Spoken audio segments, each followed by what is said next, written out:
Bah écoutez, c'est important de se faire connaître parce qu'on a un métier de plein emploi.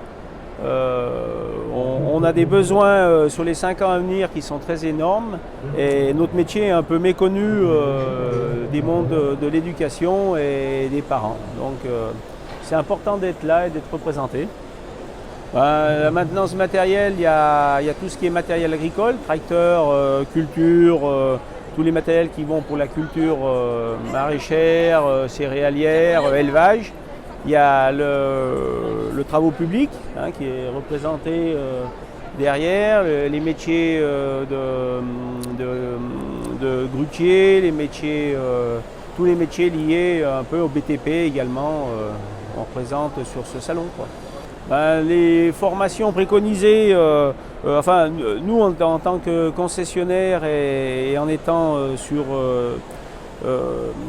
notre région, c'est vrai que nous attendons beaucoup de l'apprentissage. Donc nous cherchons en permanence des apprentis pour remplir les écoles et tout ce qui est dans cette configuration-là.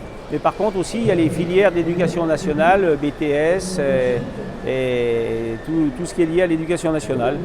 Et dans nos professions, que ce soit dans le TP ou que ce soit dans l'agricole, de plus en plus, nous avons besoin d'élèves qui sont performants avec des niveaux de plus en plus élevés, puisque nos machines sont de plus en plus high-tech.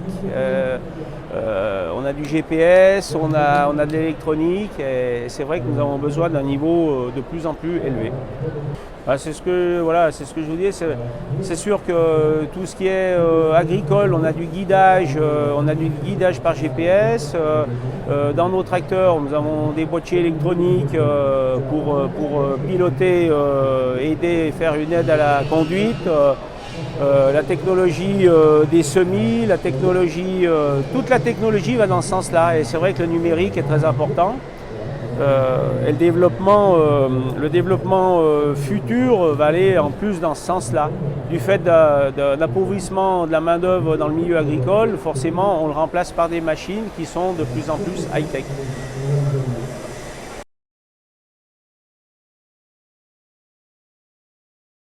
Nous, on est au lycée Campus Agronova, donc à Précieux, qui se trouve à côté de Montbrison. Donc là, on est en deuxième année. Donc on part sur 3 ans pour faire un bac pro, donc maintenance des matériels agricoles.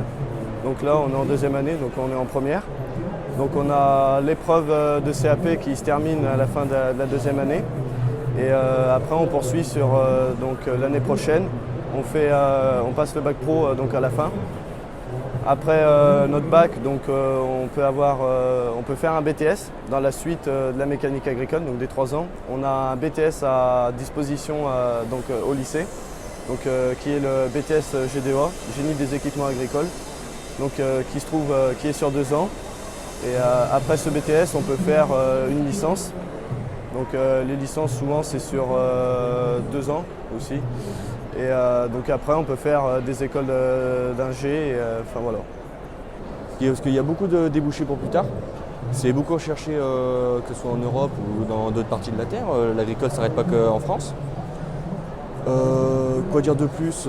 Comme a dit mon collègue Valentin, on peut aller faire une suite BTS, licence, master, école d'ingénieur. Il y a plein de possibilités possibles et inimaginables.